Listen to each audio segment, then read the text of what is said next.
Hi, everyone. It's Debbie Happy Cohen here with Joy Based Living. And, I imagine that it can be so easy to judge people who are emotionally abusive. I can't just imagine that.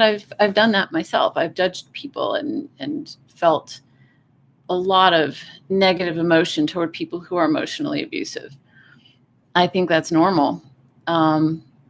But I think it's also important to acknowledge that although it's okay to feel whatever comes up, I don't think it's healthy to stay in any kind of resentment, bitterness, feelings of anger or hatred.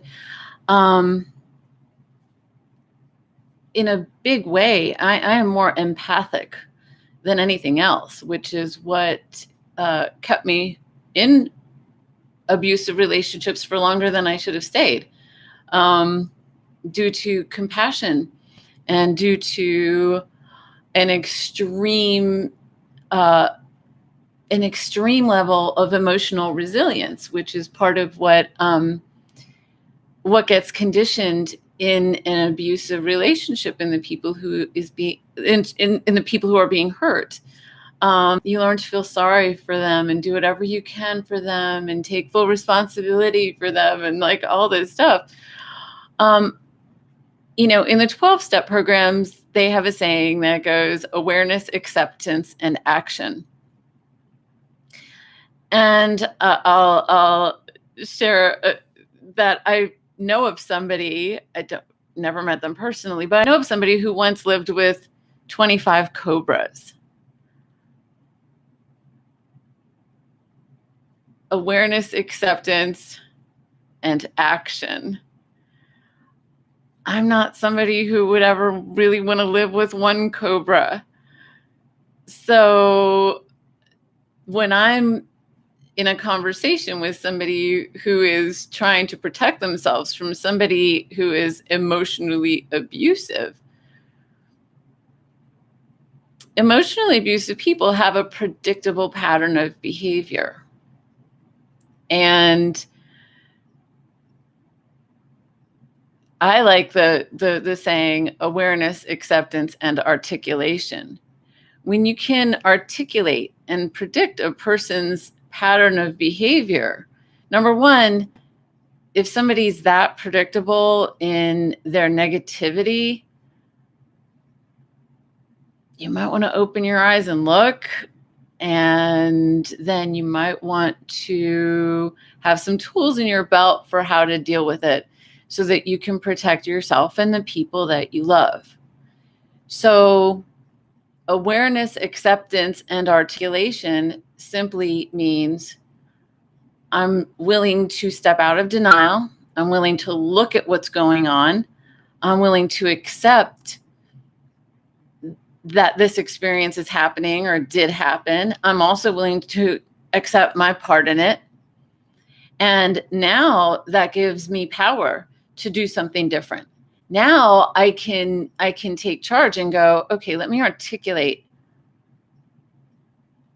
what happened here. And what are my feelings? And what are the feelings that I'm sitting on top of that I don't want to feel?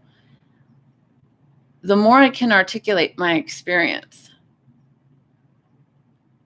because denial is so much part of the problem, the articulation and the awareness is like 99% of the solution.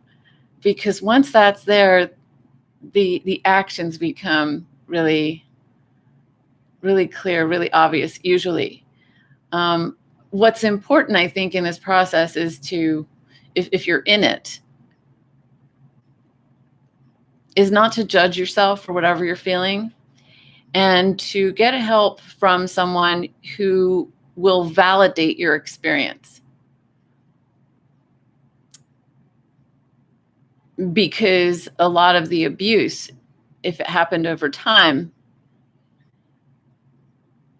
to me, what's harder than the abuse itself is the invalidation of it among the other members of the family or the tribe or whatever. So that's my take on that. And I'll end with one more thing. My friends laugh at me because I always say, just one more thing, just one more thing.